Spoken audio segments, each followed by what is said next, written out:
Assalamualaikum warahmatullahi wabarakatuh.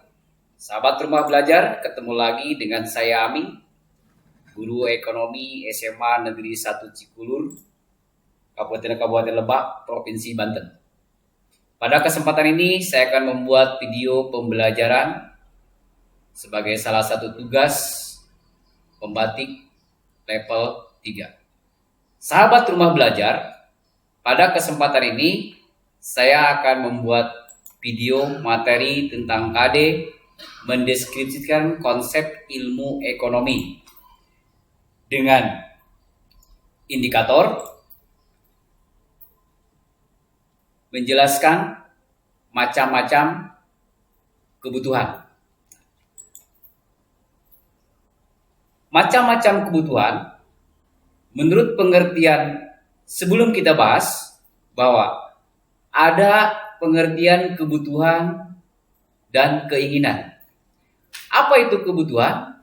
Kebutuhan adalah salah satu yang harus dipenuhi sebagai aktivitas hidup manusia.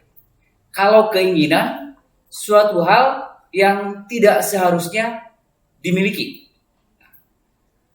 Menurut ilmu ekonomi, macam-macam kebutuhan itu dibagi menjadi 5 macam. Yang pertama, ada kebutuhan menurut intensitasnya. Ada kebutuhan primer, kebutuhan sekunder, dan yang ketiga kebutuhan tersier. Apa itu kebutuhan primer? Kebutuhan pokok yang harus dipenuhi. Seperti apa? Pangan, sandang, dan papan. Nah, kalau kebutuhan sekunder adalah kebutuhan yang dipenuhi setelah kebutuhan primer terpenuhi. Seperti apa? Perabot rumah tangga, alat kecantikan, dan lain-lain. Yang ketiga, yang disebut dengan kebutuhan tersier. Kebutuhan tersier itu adalah kebutuhan mewah atau kebutuhan yang sifatnya berupa kesenangan untuk meningkatkan status atau prestise. Seperti apa? Contohnya, mobil mewah, kapal pesiar, villa, dan lain-lain. Kemudian yang kedua, kebutuhan menurut sifatnya. Itu dibagi 2. Ada kebutuhan jasmani dan kebutuhan rohani. Apa yang dimaksud dengan kebutuhan jasmani? Kebutuhan yang menyangkut dengan fisik manusia, mulai dari ujung rambut sampai ujung kaki. Contohnya olahraga, makanan bergizi, pakaian, dan lain-lain. Kemudian yang kedua yang disebut dengan kebutuhan rohani. Kebutuhan yang berhubungan dengan kesehatan jiwa manusia atau hati. Seperti ibadah, hiburan, seni, pendidikan, dan lain-lain. Yang ketiga, kebutuhan menurut waktunya. Ada kebutuhan sekarang dan ada kebutuhan yang akan datang. Apa itu kebutuhan sekarang? Kebutuhan yang harus dipenuhi saat ini, sekarang ini.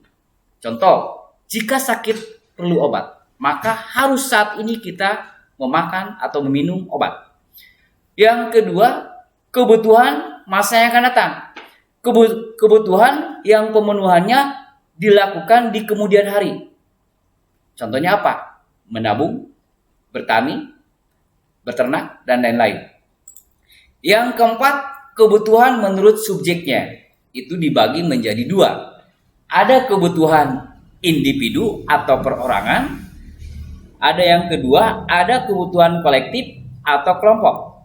Yang dimaksud dengan kebutuhan individu atau perorangan adalah kebutuhan ini di mana setiap individu berbeda dengan individu yang lain. Contoh, si A butuh HP, tapi si B belum tentu butuh HP. Mungkin saja butuh laptop. Kemudian yang selanjutnya kebutuhan kolektif atau kelompok. Kebutuhan yang dapat dimanfaatkan oleh banyak orang atau kebutuhan yang dilakukan secara bersama-sama. Contohnya rumah sakit, sekolah, tempat ibadah, dan lain-lain. Yang kelima, kebutuhan menurut wujudnya. Bahwa kebutuhan manusia itu yang pertama berupa barang. atau material. Apa itu kebutuhan? Material itu barang, kebutuhan yang sifat keberadaannya dapat diraba atau dilihat. Contohnya meja, kursi, dan lain-lain. Kemudian kebutuhan jasa, kebutuhan yang pemuasannya tidak dapat dilihat atau diraba, tapi dapat dirasakan manfaatnya, seperti jasa dokter, jasa guru, tukang cukur, dan lain-lain. Oke, mungkin itu saja sahabat rumah belajar, video pembelajaran dari saya. Mudah-mudahan dapat bermanfaat untuk kita semua. Saya akhiri. Wassalamualaikum warahmatullahi wabarakatuh.